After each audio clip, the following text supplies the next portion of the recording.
Hi hello friends, എല്ലാ കൂട്ടുകാർക്കും മൗനരാഗത്തിന്റെ പുതിയൊരു റിവ്യൂയിലേക്ക് സ്വാഗതം. അങ്ങനെ നമ്മുടെ പ്രകാശൻ ആ ഒന്നരക്കാലം വെച്ചിട്ട് കല്യാണിയെയും കല്ലുമോനെയും കാണാനുള്ള ആഗ്രഹത്തിന്റെ പേരില് അർദ്ധരാത്രിയിൽ വരികയാണ് കല്യാണിന്റെ വീട്ടിലേക്ക്. അപ്പോഴേക്കും അവരൊക്കെ കിടന്നിരിക്കും. തന്നെയല്ല, ഗേറ്റൊക്കെ പൂട്ടി ഭദ്രമായിട്ടാണ് അവർ കിടക്കുന്നത്. അങ്ങനെയാണെങ്കിൽ നമ്മുടെ പ്രകാശൻ ആ ഒന്നരക്കാലം വെച്ചിട്ട് ആ മതിലെടുത്ത് ചാടുന്നുണ്ട്. ചാടുമ്പോൾ നേരെ കന്നടിച്ച് വീഴുകയാണ്. അങ്ങനെ അവിടെ നിന്നും പതുക്കെ ഞൊണ്ടി അവരെ ആരെയും ശല്യം ചെയ്യാതെ അവിടെ തന്നെ ആ സിറ്റ് ഔട്ടിൽ തന്നെ കിടക്കുകയാണ്. അങ്ങനെ കിടന്ന് നമ്മുടെ ദീപ നേരം വെളുത്ത് നോക്കുമ്പോൾ ഈ ഒരു കാഴ്ചയാണ് കാണുന്നത്. കല്യാണിയെയും കിരണിനെയും കൊണ്ടുവന്ന ആ കാഴ്ച കാണിക്കുകയും ചെയ്യുന്നുണ്ട്.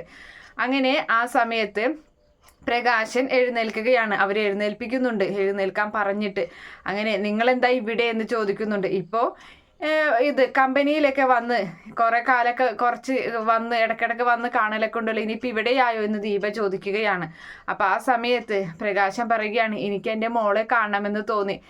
കരഞ്ഞുകൊണ്ടാണ് കേട്ടോ ശരിക്കും പ്രകാശൻ അങ്ങനെയൊക്കെ പറയുന്നത്. അതുപോലെ തന്നെ കല്ലുമോനെ, കല്യാണിയുടെ കുഞ്ഞുണ്ടല്ലോ, അതിനെ എനിക്കൊന്ന് കാണണം. അതിനെ ഞാനൊന്ന് കണ്ടിട്ടില്ല, അതിനെ ഞാനൊന്ന് ശരിക്കും നോക്കിയിട്ട് പോലുമില്ല. അതിനെ എനിക്കൊന്ന് എടുക്കാനുള്ള ഭാഗ്യം എനിക്ക് ഉണ്ടായിട്ടുമില്ല.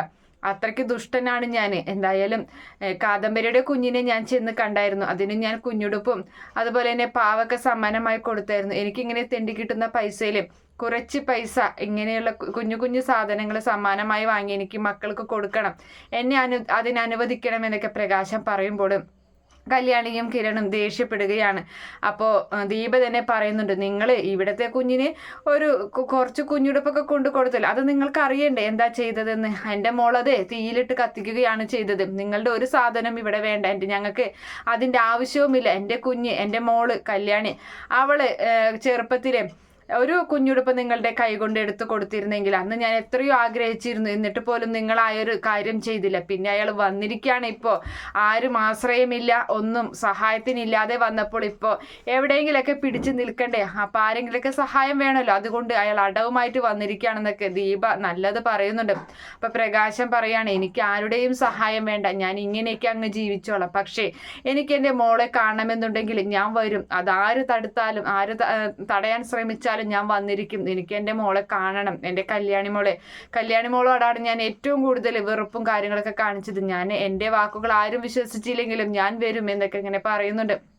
കല്യാണിയും കിരണും പറയുന്നുണ്ട്, നിങ്ങൾക്ക് നാണില്ലേ ഇടയ്ക്കിടയ്ക്ക് ഇവിടേക്ക് വരാനായിട്ട്, നിങ്ങൾക്ക് ഇവിടുന്ന് പൊയ്ക്കൂടെ, എന്തിനാ ഇടയ്ക്കിടയ്ക്ക് ഇങ്ങോട്ട് വരുന്നത് എന്നൊക്കെ ചോദിച്ചിട്ട് അവരും നല്ല രീതിയിൽ വർത്തമാനം പറയുകയാണ് പ്രകാശനെ. അപ്പോൾ ആ സമയത്ത് പ്രകാശൻ പറയുന്നുണ്ട്, നിങ്ങൾ ആരെന്തൊക്കെ പറഞ്ഞാലും എനിക്ക് ഒരു കുഴപ്പമില്ല, കാരണം ഞാൻ അത്രയധികം ദുഷ്ടതരങ്ങളൊക്കെ ചെയ്തിട്ടുണ്ട്. അതുകൊണ്ട് നിങ്ങൾ എന്ത് വേണമെങ്കിലും പറഞ്ഞു, എനിക്കൊരു പ്രശ്നമില്ല. എന്തായാലും എനിക്ക് ഇന്ന് മോളെ കാണാൻ പറ്റില്ല, പിന്നെ കല്ലുമോനെ കാണണമെന്ന് ആഗ്രഹമുണ്ട്, ഇത് എൻ്റെ കുഞ്ഞുമോന് കൊടുക്കണമെന്ന് ആഗ്രഹമുണ്ടെന്ന് പറയുമ്പോൾ നിങ്ങളുടെ ഒന്നും ഇവിടെ വേണ്ട എന്ന് പറഞ്ഞിട്ട് കല്ലുമോനെ കാണിച്ചൊന്നും കൊടുക്കാതെ പ്രകാശനെ അവിടെ നിന്ന് പറഞ്ഞേക്കാൻ നോക്കുകയാണ്.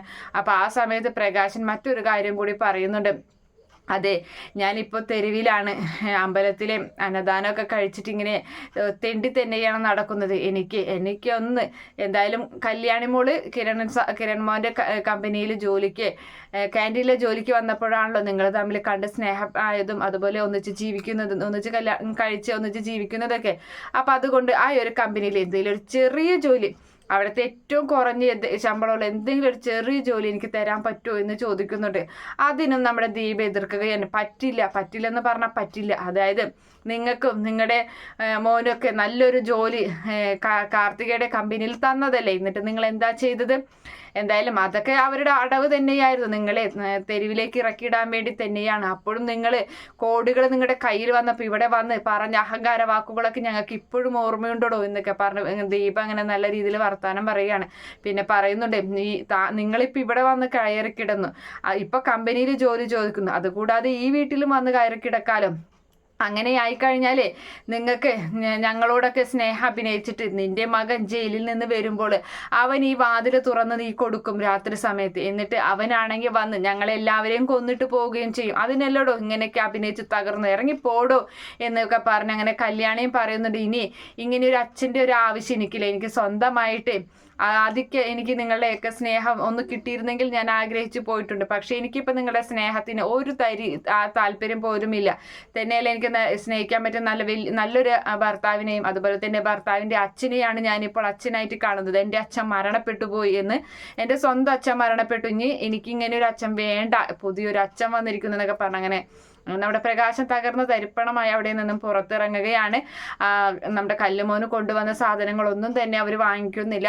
ആ സഞ്ചിയും കൈ പിടിച്ച് റോഡിലൂടെ ഇങ്ങനെ അലഞ്ഞു തിരിഞ്ഞ് നടക്കുന്നുണ്ട്.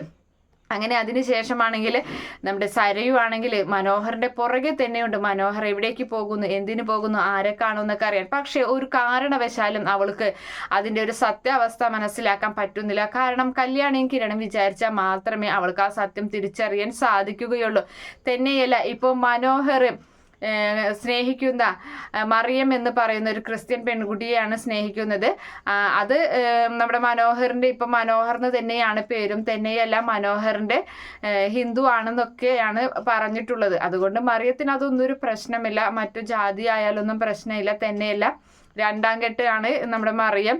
അപ്പോൾ അതുകൊണ്ട് തന്നെ അങ്ങനത്തെ കാര്യങ്ങളൊക്കെ മനോഹർ പറഞ്ഞിട്ടുണ്ടെങ്കിലും കല്യാണിയും കിരണും ഇതിൻ്റെ ഇടയിൽ ഇടപെട്ടിട്ട് ഈ മറിയത്തിനെ നേരിൽ കണ്ട് മനോഹറിൻ്റെ എല്ലാ കള്ളത്തരങ്ങളും മറിയത്തിനോട് പറയുകയും മറിയത്തിനെ മനോഹറിൻ്റെ പിടിയിൽ നിന്നും രക്ഷപ്പെടുത്തുകയും ചെയ്യുന്ന ഭാഗം എന്തായാലും ഉടനെ കാണാം.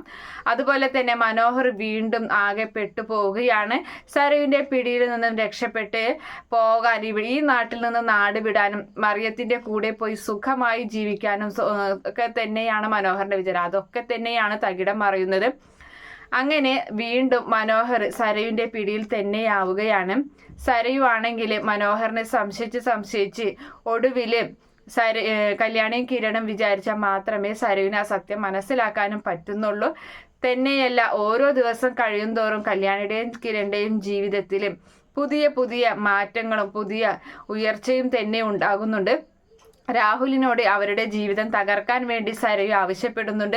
അങ്ങനെ രാഹുൽ അതിനുള്ള ശ്രമങ്ങളൊക്കെ നടത്തുമ്പോഴും അതൊക്കെ തിരിച്ചടിയായി രാഹുലും തന്നെ വന്ന് ഭവിക്കുകയും ചെയ്യുന്നുണ്ട്. പിന്നീട് നമ്മുടെ ഗംഗപ്രസാദും അതുപോലെ തന്നെ നമ്മുടെ വിക്രത്തിനെയാണ് ഇനി കല്യാണിയും കിരണും പേടിക്കേണ്ടത്. അവരാണെങ്കിൽ ജയിലിൽ നിന്ന് പരോളിൽ പുറത്തിറങ്ങുന്നത് പേടിച്ചിട്ടാണ് അവർ നടക്കുന്നത്.